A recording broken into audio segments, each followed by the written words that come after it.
Bismillahirrahmanirrahim.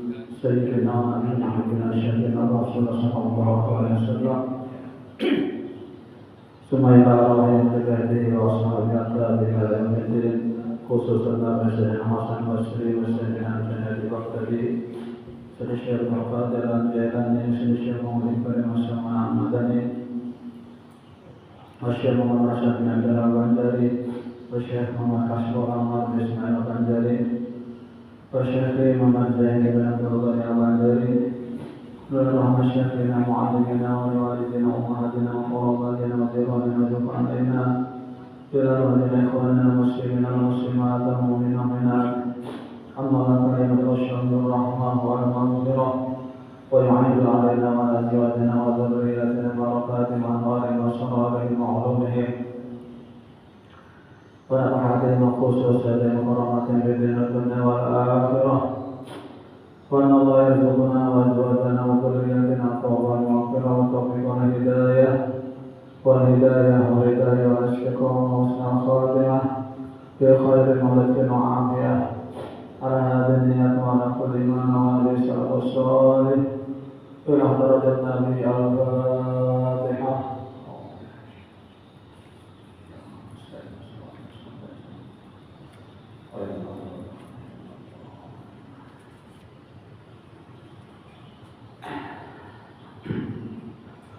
Assalamualaikum warahmatullahi wabarakatuh. Bismillahirrahmanirrahim. Alhamdulillahi rabbil alamin. Wa bihi nasta'in ala umuri dunya waddin. Wassalatu wassalamu ala asyrafil anbiya'i wal mursalin. Sayyidina wa maulana Muhammadin wa ala alihi wa ashabihi ajma'in. Subhanaka la ilma lana illa ma 'allamtana innaka antal alimul hakim wa tub 'alaina innaka antat tawwabur rahim wa la hawla wa la quwwata illa billahil 'aliyyil 'azim. Rabbi shrah li sadri wa yassir li amri wahlul 'uqdatam min lisani yafqahu qawli amma ba'du. Hadirin jamaah salat maghrib Masjid Besar Taqwa yang dimuliakan Allah. Pertama-tama terlebih dahulu marilah kita sama-sama memanjatkan puji dan syukur kita kehadirat Allah Subhanahu wa taala. Karena dengan limpahan rahmat, karunia, taufik dan hidayahnya juara, sehingga kita kembali pada malam hari ini kita dapat melanjutkan kajian kita tentang ilmu fikih kitab Sabilul Muhtadin yang membicarakan tentang bab rukun mandi wajib.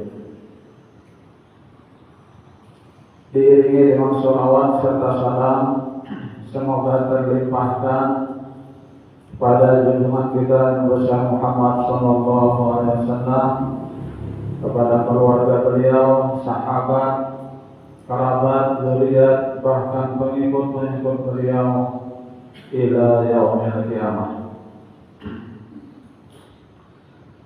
Dan marilah kita pula sama-sama berniat atau memperbaharui niat i'tikaf dengan niat nawaitu an a'takifa bi'al masjid sunnatan lillahi ta'ala. Sengaja saya beriktikaf di dalam masjid ini sunnat atasku karena Allah Ta'ala.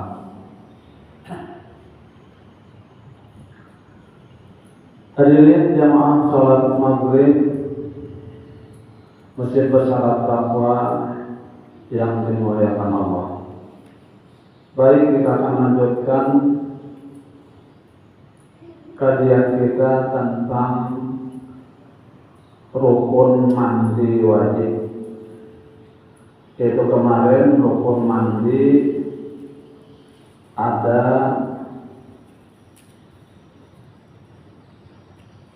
2 ya.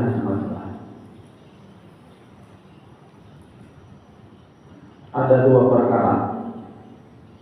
Yang pertama kemarin adalah niat.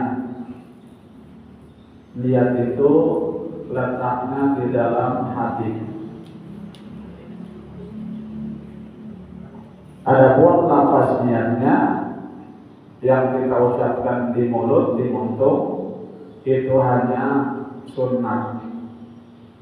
Yang wajibnya niat di dalam hati. Nah, kapan kita menaruh niat itu?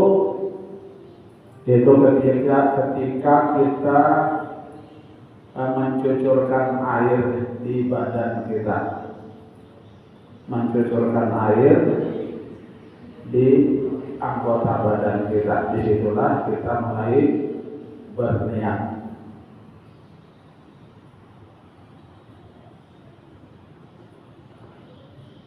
Qala Malik rahimahullah ta'ala nafa'ana bihi wa bi'ulumi bidalani amin. Wajib menyertakan niat mandi pada permulaan membasuh tubuh. Wajib menyertakan niat mandi pada permulaan membasuh tubuh, membasuh badan. Baik kepala atau kaki atau yang lainnya. Karena tidak tertib dalam mandi supaya dianggap termasuk membasuh yang tidak diperlukan lagi, mengulanginya.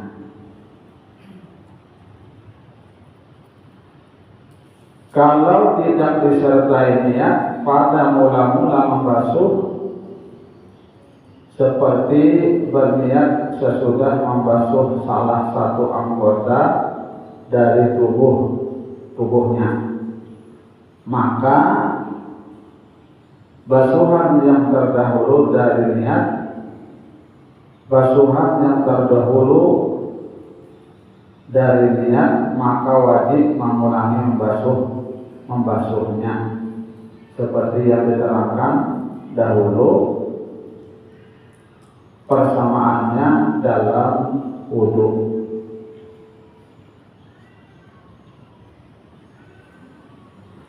Kemudian rukun mandi yang kedua setelah niat tadi, menyampaikan air dan mengalirkannya ke seluruh bagian tubuh, ke seluruh bagian luar tubuh, sampai ke kuku tangan, kaki, dan yang di bawah kuku, dan seluruh rambut kepala, dan seluruh bulu badan, kulit tubuh mana tempat tumbuh rambut dan tempat tumbuh bulu, sekalipun rambut dan bulu tadi tebal, terkecuali bulu yang tumbuh pada gigi mata. Ya, terkecuali bulu yang tumbuh pada gigi mata dan yang tumbuh dalam lubang hidung. Tidak wajib membasuhnya.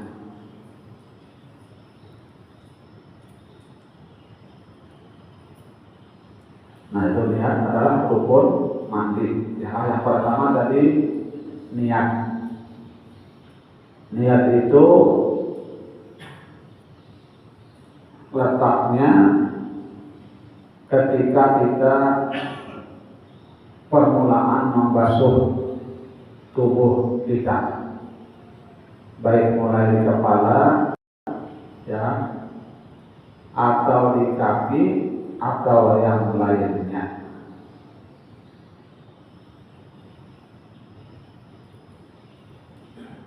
Setelah itu yang kedua, menyampaikan atau mengalirkan air ke seluruh bagian luar tubuh sampai ke kuku tangan, kaki, dan yang di bawah kuku. Nah, dan yang di bawah kuku.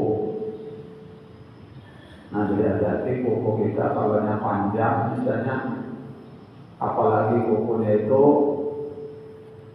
apa namanya, menghilang kuku ya kan, dari segi pada kiri kan. Nah itu bisa ada sampai banyak kan ke bawah kuku itu.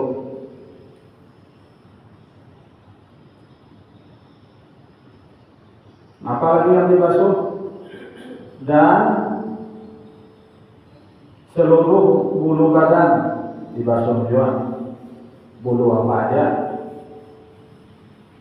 ya, selain daripada bulu yang tumbuh di biji mata dan yang tumbuh di dalam hidung, itu pada wajib membasuh. Cuma di dalam hidung ini bulu tumbuh, pada wajib kita membasuhnya. Mata kita misalnya di biji matanya tumbuh bulu, pada wajib membasuhnya. Selain dari itu wajib kita membasuhnya, baik bulu itu tebal ataupun tipis, sama ya.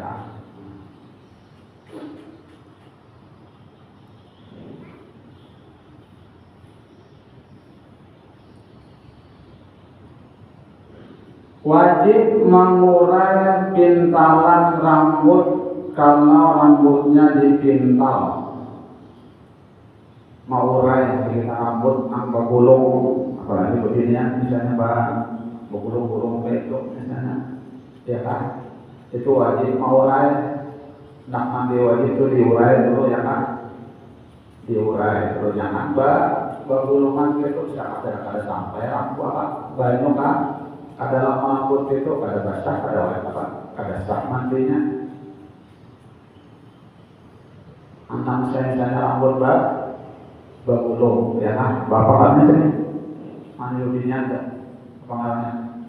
Itu bila rambutnya panjang kan? Atau misalnya rambutnya dijaraknya dengan karet, lepas gelopak,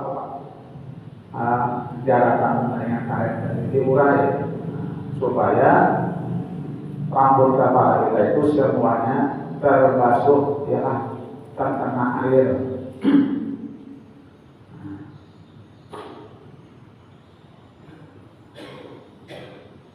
Dan lagi di badan kita dilihat-lihat kalau ada bekas cat, ya, bekas apakah yang banyu itu pada sampai, banyu udahnya tersisih, ya kalau minyak apakah udah apalagi cat, nah itu kan udah sampai banyu tersisih ini ya oleh cat tadi. Nah itu harus dibersihkan dulu. Nah kayak gitu itu kan kotek-kotek nih, kalau dia nama kotek-kotek, ambil cat kukunya itu jelas sudah sampai. Nama kotek-kotek itu karena itu cat ya, lain pacar ya kan, pacar banyak lah, nah, itu ada apa-apa. Tapi kalau kotek, nah itu cat namanya, itu pada sampai banyak ke situ. Mandi wajib ada sah, kotek dan cat itu kan, karena ada sampai banyak. Kayak apa banyak ada sampai, nah dia kukuan buat kotek baca.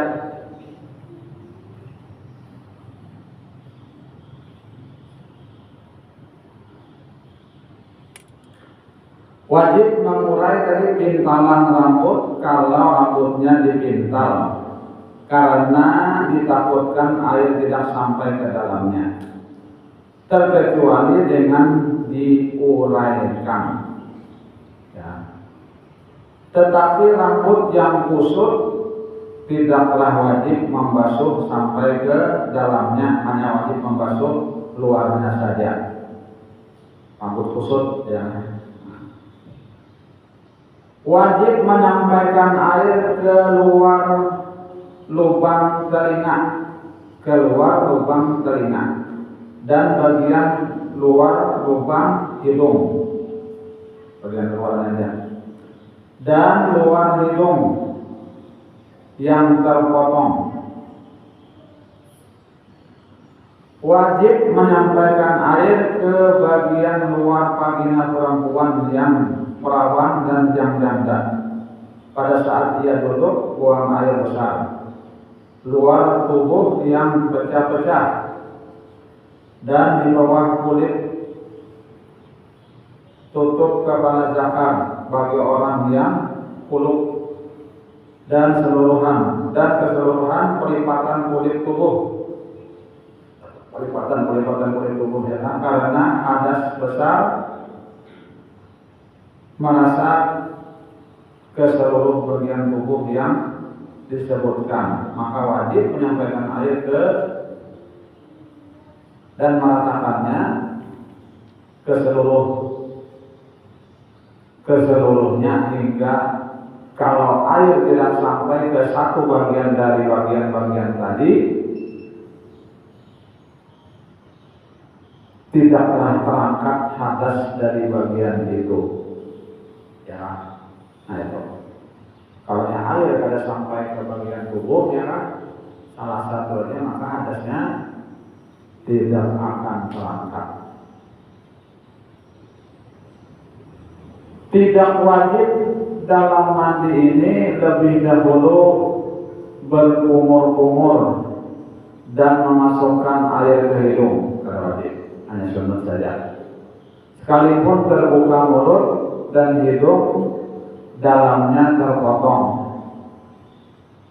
Demikian lagi tidak wajib membasuh biji mata sekalipun terbuka karena luka, sekalipun kelopak, karena luka sekalipun kelopak mata. Ya, sekalipun kelopak matanya luka. Nah, itulah rukun mandi dari jalan, ada dua.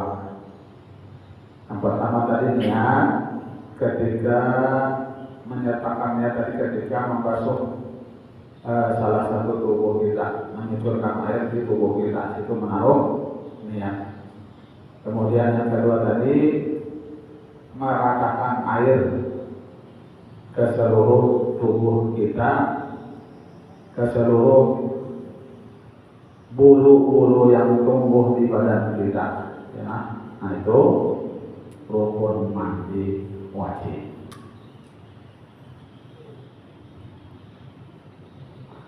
Kemudian pasal berikutnya sunat mandi. Apa saja yang disunatkan ketika mandi? Sunat mandi sangat banyak. Di antaranya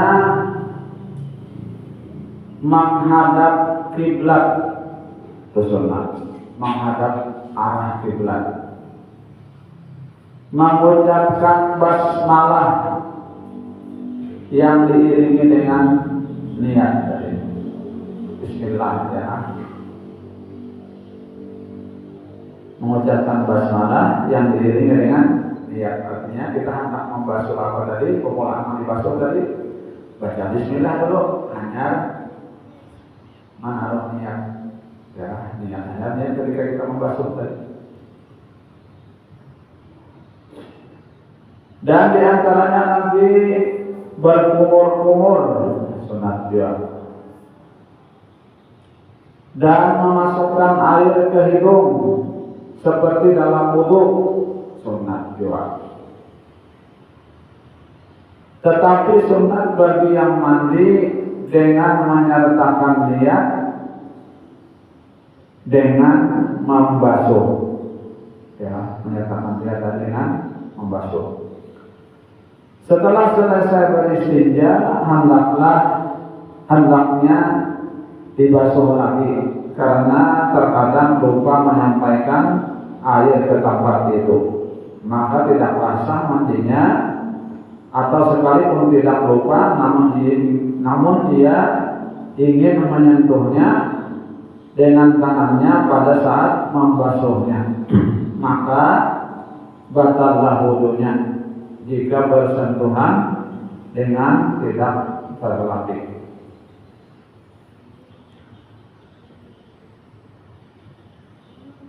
Kemudian sebagian dari yang disunatkan dalam mandi menghilangkan bekas air mani dan ingus atau bekas madi dan wadi atau yang seumpama dengan itu dari najis jika terdapat di tubuh, sekalipun sudah cukup membasuh hadas dan najis dengan sekali basuh. Sebagian dari yang disunatkan mandi dari mengambil wudhu dengan sebaik-baik wudhu sesudah menghilangkan semua najis. Ya. Nah, jadi sebelum mandi kita disunatkan berwudhu dulu. Ini sunat mandi juga, ya, wudhu dulu. Berwudhunya enak kepada cuma ya kan berwudhu. Habis itu hanya mandi. Artinya sudah kita menghilangkan semua najis-najis yang ada di badan kita, di tubuh kita, hanya berwudhu. Sunnah mendahulukan wudhu dari mandi atau mendahulukan sebagian dan menunda sebagiannya, dan dijadikan wudhu pada pertengahan mandi, tetapi mendahulukan wudhu dari mandi itu yang lebih utama. Ya, lebih utama. Artinya anak mandi itu wudhu dulu. Wudhu hanya mandi. Ya.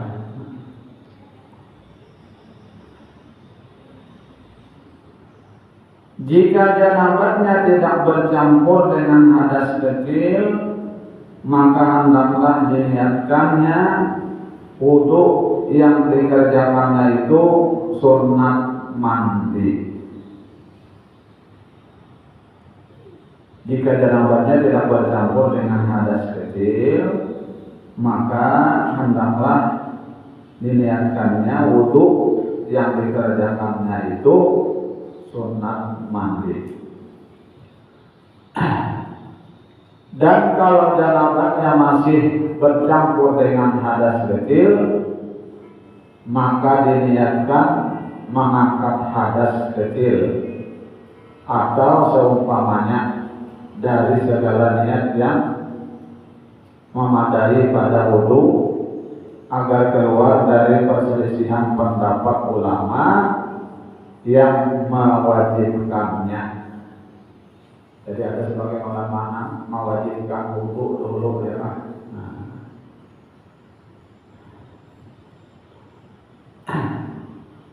Yang mengangkat hadas kecil, tidak masuk ke dalam hadas besar. Mandi didahulukan dari wudhu maupun wudhu didahulukan dari mandi.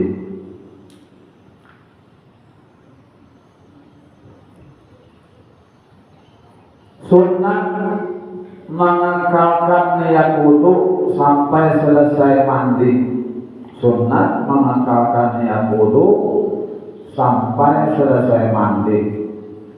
Maka kalau berhadas sesudah mandi, sunat baginya mengurangi wudhu. Ya, sunat baginya mengurangi wudhu. Kan misalnya kita janabah, ya,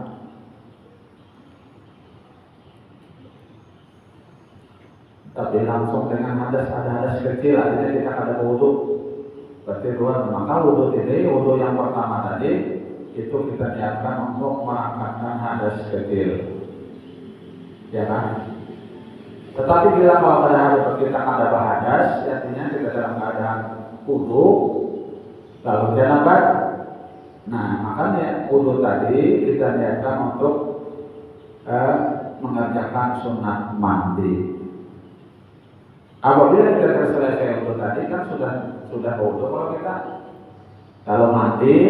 Nah, apabila kita kadang mencapai apa namanya, tapi kan kita kebanyakan tadi busuk-busuk itu, yang ini tadi apa ya tadi, maka batal lagi wudu kita. Nah, jadi selesai mandi hanya berwudu lagi. Amun kawa kada tercapai, ya kan? Kada tercapai kawa, berarti wudu yang pertama tadi sah ya sudah, kalau sudah lagi wudu lagi, kalau sudah kita mandi ya. Nah, tetapi kebanyakan ngarep kita bersabun itu pasti sudah ya kan, tak busuk nah itu tercapai si utuh si aman kan itu. Batal pulang wudu kita. Nah, jadi ketika selesai mandi, maka wudu lagi kita. Maksa wudu pulang ya kan, untuk perangkatan ada sekecil kita dan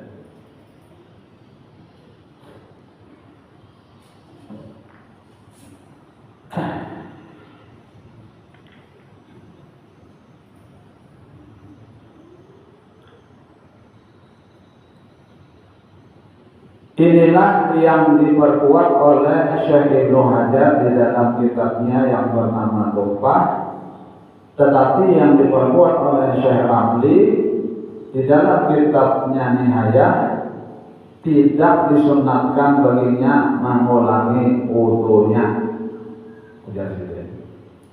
Syekh Ibnu Hajar berkata, bermula niat itu menjadi sebagian niat yang kedua, karena memadai niat mandi sudah mencakup dalam niat mandi.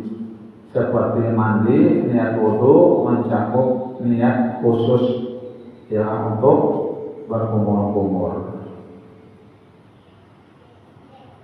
Kalau ditinggalkan wudu atau berkumur-kumur atau memasukkan air ke hidung, maka makruh ya. Nah, jadi kalau kita ada wudu, artinya mandi itu nanti ada dimulai dengan wudu, berkumur-kumur, masukkan air ke hidung, maka itu hukumnya makruh.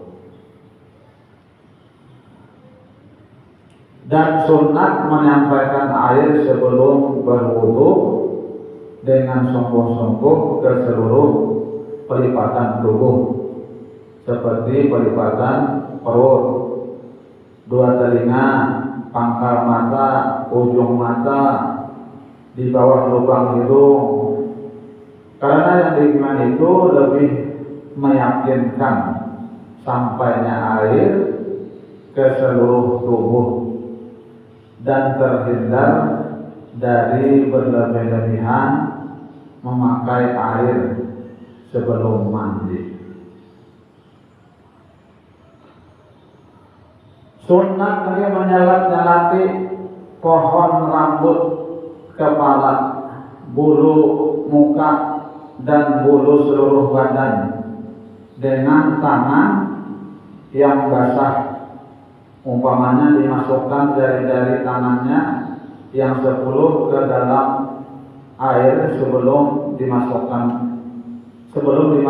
ke pohon rambut dan semua bulu muka dan badannya. Dan sunat mengalirkan air ke atas kepala, kemudian ke sebelah kanan pihak muka, kemudian pihak belakang, kemudian sebelah kiri pihak hadapan, kemudian pihak belakang, karena mengikuti Rasulullah SAW. Nah, cara mandi Rasulnya. Cara mandi Rasul, Nabi kita mulai dari kepala sini dulu sampai ke bulu 3 kali. Nah, 3 kali. Hanya bagian kanan, depan, belakang, kanan, depan, belakang, kanan, depan, belakang. 3 kali lagi kiri. Nah, jadi sudah 9 kali. Tapi sekali hanya ulangi lagi sekali, 3 kali dulu ke kepala, kanan 3 kali, kiri 3 kali, 2 sudah. Kemudian sekali lagi, kepala 3 kali, 3 kali, kanan 3 kali, kiri 3 kali, jadi 9. Cuma di 9 karena itulah mandinya Rasulullah Shallallahu Alaihi Wasallam. Nah, supaya kita baik mandi sunat, mandi wajib, kayak itu caranya mandi ya, mengikuti Rasulullah Sallallahu Alaihi Wasallam. Jangan asal mandi aja ya, dipuji-puji. Tahu sunat mandinya apa ya? Nah, berarti kita belum lagi mengikuti Nabi. Kita disuruh supaya mengikuti Nabi kita Muhammad Sallallahu Alaihi Wasallam. Nah, barangkali sampai sini aja dapat sampaikan. Mudah-mudahan ada manfaatnya. Dan mudah-mudahan Allah SWT mengampuni segala dosa-dosa kita, dosa orang tua kita, guru-guru kita, dan kaum muslimin dan muslimat. Dan mudah-mudahan Allah SWT mengabulkan segala hajat kita, baik hajat dunia ataupun hajat akhirat. Dan mudah-mudahan Allah SWT memberikan kita dalam keadaan husnul khatimah. Amin amin ya rabbal alamin. Subhanallah wa bihamdika asyhadu an la ilaha illa anta astaghfiruka wa atubu ilaik. Wassalamualaikum warahmatullahi wabarakatuh.